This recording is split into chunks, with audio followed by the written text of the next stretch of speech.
مولانا عطاء الرحمن صاحب مدنی حفظہ اللہ تشریف لائیں گے، بہت ہی مختصر گفتگو کریں گے انشاءاللہ۔ تشریف لائیں مولانا۔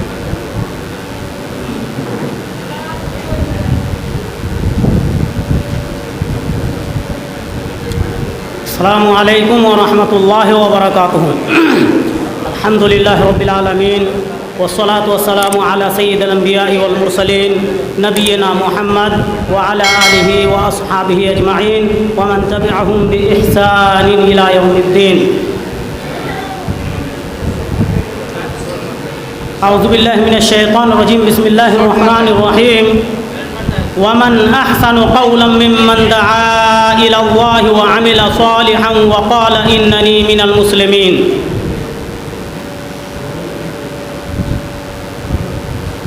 عزت مآب صدر مجلس، معزز علماء اکرام، پاکوڑ کے مختلف گاؤں سے آئے ہوئے دینی ملی بھائیوں، دوستوں اور بزرگوں، یہ بڑی خوشی کی بات ہے کہ آج ہم اہل پاکوڑ مختلف گاؤں سے آ کر ہم جماعت ایک جگہ مل بیٹھ کر کچھ سننے سنانے کا موقع ملا ہے۔ اس لیے سب سے پہلے ہم اللہ رب العالمین کی بارگاہ میں شکریہ پیش کرتے ہیں۔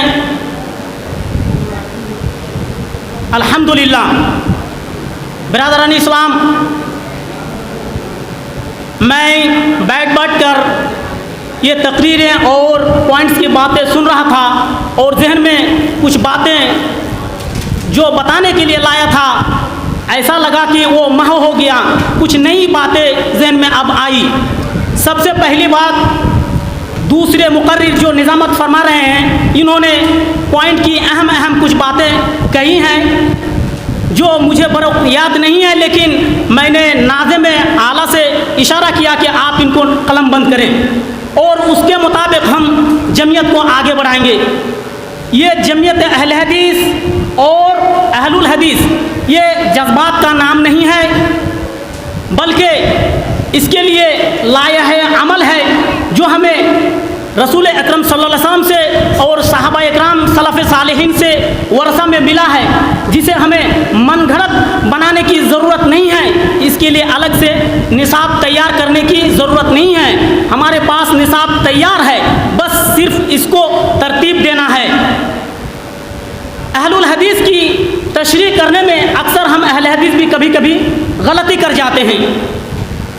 ہمارے مقررین کے درمیان ہی کسی نے یہ بات کہی ہے کہ قرآن و حدیث پر عمل کرنا، اس کو ماننا، صرف یہ مطلق بات کہہ کے اگر ہم چھوڑ دیں، اہل الحدیث کا جیسا معنی بتائے جاتے ہیں کہ حدیث اور قرآن کو ماننے والے جتنے مکتب فکر کے لوگ ہیں اس دنیا میں، سب کا یہی دعویٰ ہے کہ وہ قرآن کو مانتے ہیں اور حدیث کو مانتے ہیں، لیکن سمجھ میں غلطی ہے۔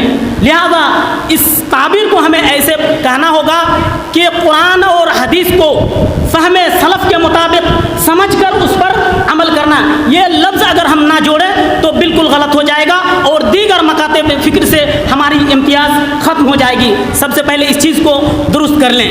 دوسری بات کہ عوام میں کون سی بات کہی جائے اور خواص میں کون سی باتیں کہی جائیں، اس لیے جو محترم ناظم میں مجلس نے جو یہ کہا ہے کہ ہمیں ٹریننگ کی ضرورت ہے، یہ حقیقت ہے۔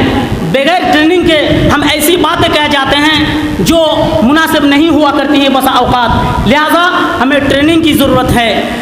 یہ ضروری نہیں ہے کہ تمام علماء اکرام کسی رائے میں متفق ہوں، متفق نہ بھی ہوں، اختلاف ہو سکتا ہے، لیکن احترام باقی رہے۔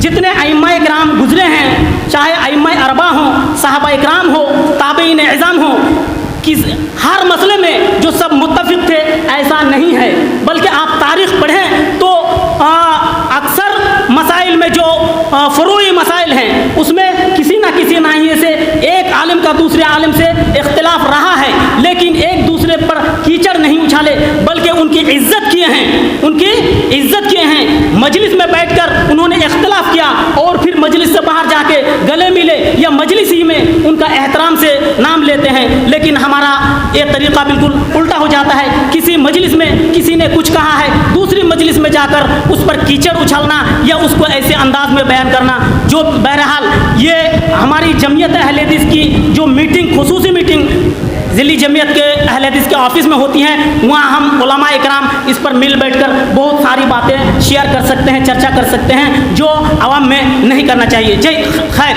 मैं 2-3 मोटी मोटी मुख्तसर से वक्त में बातें कहूँगा जो जमीयत अहले हदीस के मकासद में से हैं। सबसे पहले मैं आप तमाम हजरात को मुबारकबादी पेश करना चाहता हूँ कि ऐसे गहमा गहमी के दौर में, मादियत के दौर में, जब लोग मादियत के पीछे दौड़ रहे हैं, दीन के पीछे कोई नहीं जा रहा है। दीन के लिए आपने जो ये वक्त निकाला है, दूर दराज इलाकों से पैसा खर्चा करके वक्त लगाकर आप यहाँ आए हैं, हकीकत में ये मुबारकबादी के लायक हैं। और जमीयत भी ये मुबारकबादी के लायक हैं कि इसमें जान आ गई है और एक तरह से हरकत पैदा हो गई है। इसको रुकने नहीं देना है, बल्कि इसमें और ज़्यादा हरकत पैदा करना है। बहुत सारी मकामी जमीयतों में माशाअल्लाह हफ्तावारी अंजुमन की तरह से ये प्रोग्राम चल रहा है। इसमें बहुत सारे फ़वाइद हैं। एक दूसरे को देखकर तमाम मकामी जमीयत इसमें क्या करना चाहिए, इस पर अमल करना चाहिए। दूसरी बात जो मैं कहना चाहता हूँ वो ये है कि ये जो हम काम कर रहे हैं, दीनी काम, इसमें जो लोग कर रहे हैं उनकी हौसला अफजाई कीजिए। अगर आप दीन का काम नहीं कर सकते हैं, आप अगर इतना वक्त नहीं दे सकते हैं, कम अज़ कम आप तनकीद ना करें या उनकी हौसला शिकनी ना करें, उनको हिम्मती का शिकार ना होने दें, बल्कि उनको अच्छे कलमात कहकर उनको आगे बढ़ाएं कि आप अच्छा कर रहे हैं, आप वक्त नहीं दे सकते, कम अज़ कम इतना कहें। आप देखते नहीं कि मादियत का जो दौर है और इसमें जब इलाज के लिए कोई डॉक्टरी कैंप लगा दिया या खिदमत खल्क के लिए जो ज़ाहिरी तौर पर हम देख रहे हैं राशन बांट रहा है या और कुछ, तो उसको बहुत सराहते हैं, सराहना भी चाहिए। लेकिन वहीं पर इस तरह के जो प्रोग्राम्स कर रहे हैं, इसको उससे ज़्यादा सराहना चाहिए, क्योंकि वो मादी इलाज है और ये रूहानी इलाज है, ये दीन और ईमान का मामला है। अगर ये नहीं रहेगा तो आपका ईमान चला जाएगा। लिहाजा इसकी कद्र करनी चाहिए। और ऐसे उलमा जो मकामी जमीयतों में या कहीं भी इस तरह के प्रोग्राम हो रहे हैं, तो उनकी हौसला अफजाई करना चाहिए और 2-4 कलिमात आपको बोलना चाहिए, वक्त हो तो उसमें शरीक होना चाहिए। तीसरी बात जो मैं कहना चाहता हूँ वो ये है एहतरामुल उलमा।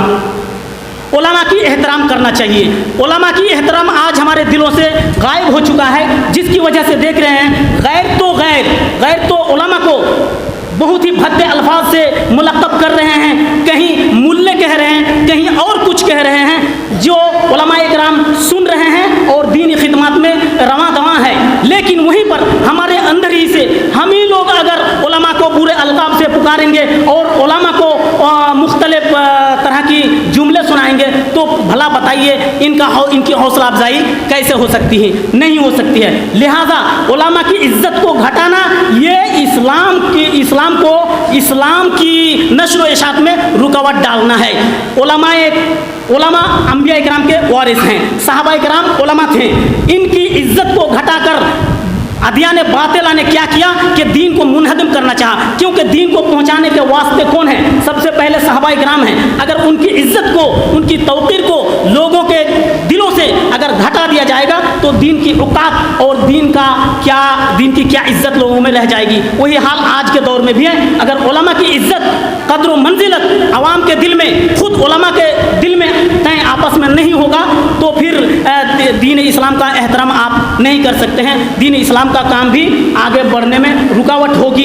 इसीलिए देखें कि अंदलुस और स्पेन के वाक़या में आता है कि वहाँ सबसे पहले लोगों के दिलों से उलमा की इज़्ज़त को घटाई गई। इस तरीके से स्पेन, जहाँ पर हमने साल हुकूमत की, वो हमारे हाथ से गया। आखिरी पॉइंट मैं बहुत ही मुख्तसर कह के अपनी बात को ख़त्म करूँगा, वो ये है कि हम अगर चाहते हैं कि हमारे अंदर दीनी बेदारी आए, हम अगर चाहते हैं हमारे मेंबर व महराब से, मस्जिद व मदारिस से नुत्क़े सही के साथ, सही तलफ़्फ़ुज़ के साथ कुरान की आवाज़ सुनाई दे। आज मस्जिद में खड़े हो जाएं, किसी भी मस्जिद में, अक्सर मसाजिद में जहाँ से तिलावत कलाम पाक आप सुनेंगे नमाज में, तो चाहे इमाम साहब हों या आवाम में से कोई नमाज़ पढ़ाए, तो इस तरीके से लहने जली के साथ नमाज़ पढ़ाते हैं या पढ़ते हैं कि माज़अल्लाह जो अच्छे पढ़े लिखे हैं, मुजव्विद कारी हैं, वो अच्छी तरह से समझ सकते हैं, ये गुनाहगार होंगे हम। लिहाजा इस जानिब हमें तवज्जो देनी है। आज हम देखते हैं इंग्लिश मीडियम में वो इस तरीके से प्रोनाउंसिएशन के साथ पढ़ाते हैं। अगर वो दुनिया के खातिर एक ऐसी ज़ुबान जिसको सीखने ना सीखने से गुनाह और नेकी की कोई बात नहीं है, और उसको इससे अच्छे तलफ़्फ़ुज़ के साथ सीख रहे हैं और उसके लिए आप अच्छी पेमेंट भी कर रहे हैं, माहाना 5,000, 10,000, 15,000, लेकिन ये जो दीनी तालीम है इसके लिए आपका दिल क्यों इतना बड़ा, इतना छोटा है? लिहाजा ये समझने की ज़रूरत है। आज जो उलमा इकराम जानते हैं कि अरबी ज़ुबान इतनी गहरी ज़ुबान है कि सीन की जगह पर शीन पढ़ दे या जाल की जगह पर जीम पढ़ दे तो माना एकदम उल्टा हो जाएगा, कुल की जगह पर कुल पढ़ दे तो कह दीजिए की जगह पर खा लीजिए हो जाएगा, नसरुल्लाह अल्लाह की मदद की जगह पर सीन से पढ़ दे नसरुल्लाह तो उसका अल्लाह की गिद ये माना हो जाएगा। इसी तरीके से लायुम बजन्ना जहन्नम में फेंके जाएंगे, आवाम और उलमा भी पढ़ते हैं अलिफ के साथ, लायुम बजन्ना नहीं फेंके जाएंगे, हाँ से नहीं का तर्जुमा हो जाता, सुम्मा लतुसअलुन्ना ज़रूर वो पूछे जाएंगे, ला तुसअलुन्ना पढ़ते हैं क्योंकि वो इस चीज़ का ख्याल नहीं करते, तो नहीं पूछे जाएंगे, हाँ और नहीं की बात हो जाएगी। तो ये अरबी ज़ुबान है, शीन को सीन, सीन को शीन, ये इसकी बुनियादी वजह क्या है? आज क्यों इसी तर्ज पर मस्जिदों, मदारिस और मकातब में इसी तर्ज पर तालीम हो रही और इसी तरीके से लोग तिलावत कर रहे हैं? ये जमीयत के मकासद में से एक मकसद है। इंशाअल्लाह इस जमीयत के प्लेटफॉर्म से इस चीज़ की तस्दीक कैसे की जाएगी, उलमा इकराम बैठेंगे और आपके सामने कुछ खुत्ता पेश करेंगे। तो आपको एक मिसाल देकर मैं अपनी बात ख़त्म करूँगा। सऊदी अरब की तर्ज तालीम है, वो हुबहू हम नहीं ले सकते हैं। वहाँ ये इब्तिदाई तालीम पर जितना ज़्यादा ज़ोर दिया जाता है, ऊंचे मराहिल में उतना ज़ोर नहीं दिया जाता। क्यों? ये बुनियाद है। बुनियाद को अगर आप मजबूत नहीं कीजिएगा तो उसके ऊपर 2 मंजिला बिल्डिंग खड़ी हो सकती है? नहीं, कभी नहीं हो सकती। लिहाजा बुनियाद को मजबूत करना होगा। अगर बुनियाद ही मजबूत ना हो तो उसके ऊपर जो बिल्डिंग खड़ी होगी वो गिर जाएगी। इसीलिए अरबी में कहा जाता है अल इल्मु फिस सग़र कन्नक्श फिल हजर। बचपने में जो तालीम दी जाती है बच्चों को वो पत्थर में लकीर खींचने की तरह से है। मकतब में जो हमने दुआएं याद की थी, मदीना में 10 साल पूरा करने के बाद भी जिस तरह याद की थी उसी तरह अब भी जुबान पे आ रही है। क्यों? आप बूढ़ा हो जाएंगे, कब्र में जाने वाले होंगे, फिर भी उसी तरह आएगा, क्योंकि वो बुनियादी तालीम होती है पत्थर पे लकीर खींचने की तरह। आज ज़रूरत इस बात की है कि जो इब्तिदाई बुनियादी तालीम मकातिब और इब्तिदाई मदारस में दी जाती है उसमें माहिर उलमा को रखा जाए। लेकिन हमारी मेंटलिटी और हमारा जहन ये बन गया है, मस्जिद में जो पढ़ाएगा, इब्तिदाई मदरसों में जो पढ़ाएगा 3,000 से 5,000 या ज़्यादा से ज़्यादा 6-7 हज़ार से ज़्यादा उसको नहीं दिया जा सकता, क्योंकि वो छोटा मौलवी है। छोटा मौलवी क्यों रखेंगे? सबसे बड़ा मौलवी और सबसे माहिर आपको वहीं पे रखना है।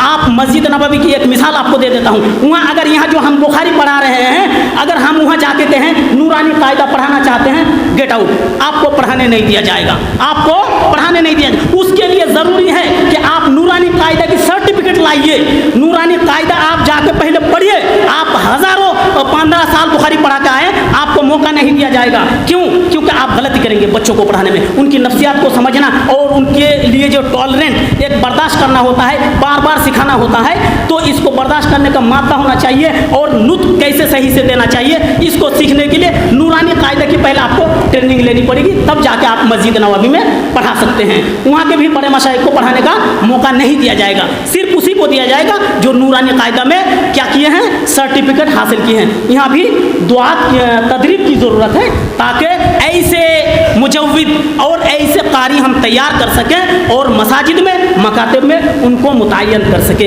ये चंद बातें हमने कहीं, अगर तवील हो गया तो माजरत खा हूँ। अल्लाह रब्बुल आलमीन से दुआ हूँ, ये जो हमारे सामने कॉन्फ्रेंस है इसके लिए बड़ी तैयारी की ज़रूरत है, कुर्बानी की ज़रूरत है। जैसा कि आपने इससे पहले सुना कि हमें दिल बड़ा करना चाहिए, खुसूसन उलमा इकराम से जो ये बात कही गई है पाकुड़ की मीटिंग में कि उलमा इकराम हम पीछे ना रहें, कम से कम 500 रुपये करके हम उलमा इकराम अगर दीन की खातिर ना दे सकें तो हम दूसरों को जो नसीहत करते हैं, वाज करते हैं, सदका व खैरात पर उभारते हैं, तो हम क्यों इसमें पीछे रहें। लिहाजा कम अज़ कम 500 करके उलमा इकराम देकर ये सबूत पेश करें कि हम उलमा भी दीन की खिदमत में माल के ज़रिए से पीछे नहीं रहे हैं। अल्लाह रब्बुल आलमीन हमें तौफीक दे कि दीन के काम में बढ़ चढ़ कर हिस्सा ले और दीनी अहकाम व अमल पर सही तरीके से अमल कर सके। व आखिर दावाना